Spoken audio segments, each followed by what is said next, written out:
Black gloves, check. Goody style tablecloth, check. Goody style camera angle, check. Just enough chin, yep, perfect. New York, New Jersey accent, working on it.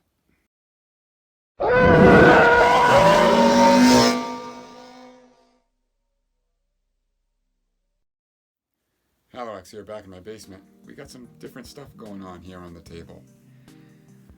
A client reached out to me a couple months ago asking when I have some downtime if I could do some graflexs for him. So I had a week off. I was supposed to be on vacation, and I said, send them. So he sent me these. First off, we'll start off with this one. This is an all vintage flash. It's in really, really good shape. This flash is in wicked good shape. It's really, really impressive. This sports Roy's The Force Awakens kit. So it's got Roy's clamp card, his stainless steel clamp cover, and his super accurate Force Awakens grips, and his Force Awakens cobalt.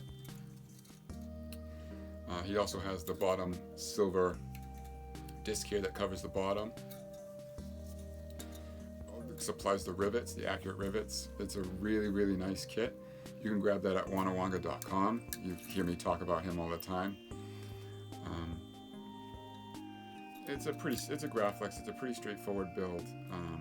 The grips are all in the orientation of the hero, the Force Awakens hero. The grips are riveted, and the reason why he reached out to me to do it was I guess he had a bad experience using a rivet gun and was timid towards it. And the best thing to do is just go grab your rivet gun, grab a pile of rivets, go grab some scrap, anything, any kind of scrap, and just practice with them. Just practice. The best thing to do is find a rivet gun with a sharp pointed tip. That way you can fit inside the grooves of the track. If not, you can buy a phenolic spacer to put in between there, so it's above the track and you can pinch it that way. But like I said, this is in gorgeous, gorgeous shape. It's by far one of the cleanest vintages I've ever held.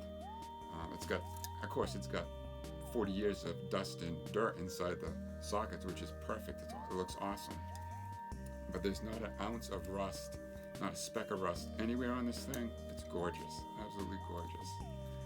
But so I put this together for him. We E6000 the tracks on there, riveted them on.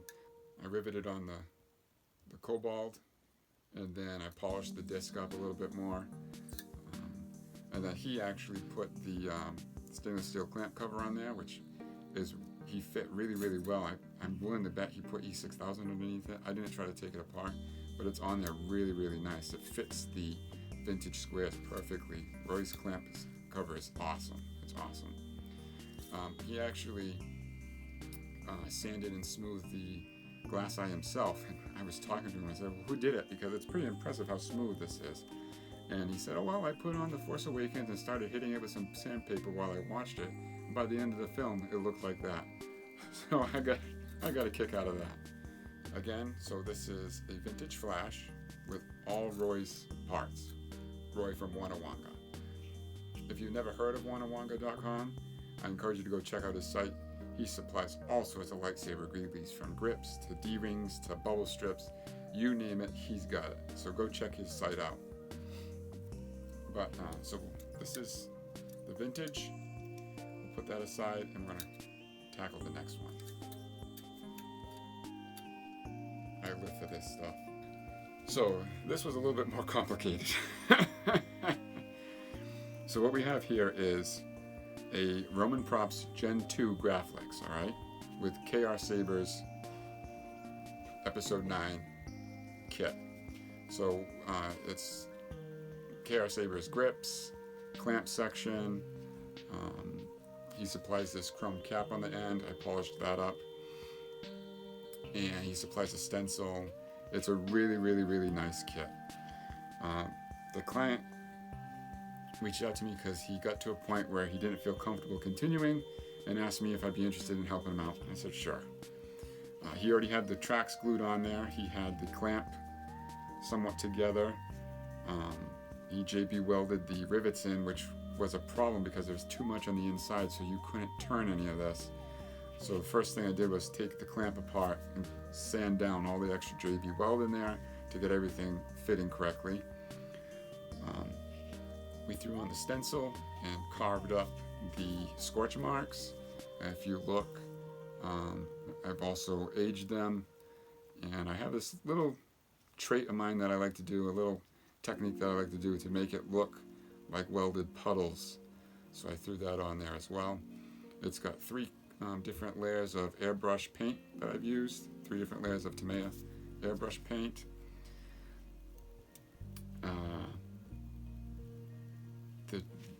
The main concern of his, let me backtrack here. The main concern of his is once he put the tracks on, he was afraid of drilling and tapping these screws. The smaller the tap, the much scarier it is to do. And I didn't know what size screws these were. He didn't know, so I reached out to Cal at KR Sabers. And I'll tell you, that guy, and I mean, we have a massive time zone difference. And I can message him almost any time of the day, and that guy replies back within 5 minutes. His customer service is unbelievable. So again, maybe if you're watching, I just want to say thanks again for helping me with this. I asked Cal what size screw they were. He gave me the right size tap. I then found the right size drill, and we drilled and tapped the screws in there. And if you look, the screws are also in the orientation of the belt hanger.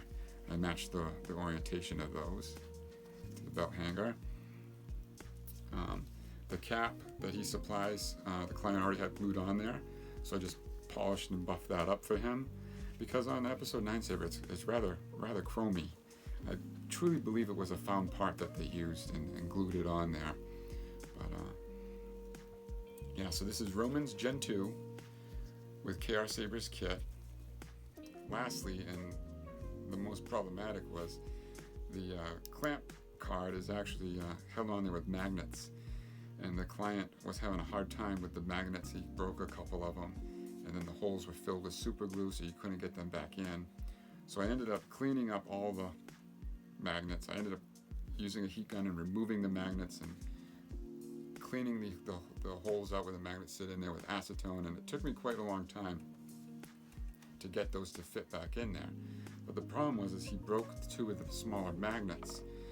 So what I did was I ran this idea by him. I went to the hardware store and I grabbed 2 washers, and I put the washers inside the track here on a certain location, and then glued the clamp card on top of that. That way it can only fit one way. It can only go on one way, and it's not coming off. But that was the most troubling part of this build, was fixing that. And then when it came to me, he already had this piece of leather on there, so I just put the band on there and we were good to go. But this is a wicked little kit that KR puts out. I really want one for myself. I wasn't able to grab one at the time, but I really want one. Production bought 8 Roman Props Gen 2 Graflexes, and the Graflex you see in episode 9 are Romans. There's no questions asked. They are Romans. And so this is as like screen accurate as you can get when it comes to the episode 9 Saber. Phenomenal kit. And it was fun to do something different. This was fun to put together. I wanted to do this for such a long time, and finally I was able to. So I just want to thank the client for reaching out to me and having me do this, because it was something different and I had a lot of fun. I hope he's happy with it, because I certainly am. I'm very happy with the scorch marks. So I'm going to end up packaging these up right now. It's 11 o'clock at night. I'm going to package these up and ship them out first thing in the morning. So I just want to thank everybody for watching, and I hope you enjoyed. This is HalloX.